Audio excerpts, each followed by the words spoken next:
मराठी सकारात्मक पारदर्शी पत्रकारिता। पुणे-पंढरपूर राष्ट्रीय महामार्गावर पुलाची शिरोली येथे कोल्हापूर स्टील सांस्कृतिक हॉल समोर टँकरखाली चिरडून एका तरुणाचा जागीच मृत्यू झाला।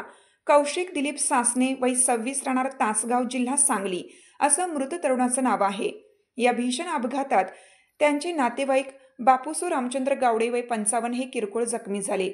कौशिक नातेवाईकांसोबत आदमापूर येथील बाळूमामाच्या दर्शनासाठी गेला होता।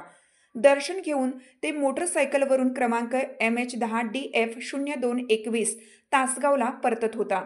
पुलाची शिरोली येथे आले असता त्यांच्या मोटरसायकलची समोर असलेल्या एका कारला धडक बसली। यामुळे कौशिकचा मोटरसायकलवरील ताबा सुटला आणि तोल जाऊन तो थेट बाजूने जाणाऱ्या टँकरच्या क्रमांक MH09FL1819 चाकाखाली आला। टँकरचे चाक अंगावरून गेल्याने त्याचा जागीच मृत्यू झाला। सुदैवाने बापूसो गावडे या अपघातातून बचावले। अपघातानंतर महामार्गावर काही काळ वाहतूक विस्कळीत झाली होती। मृतदेह आणि जखमींना तातडीने कोल्हापूर येथील CPR रुग्णालयात दाखल करण्यात आलं।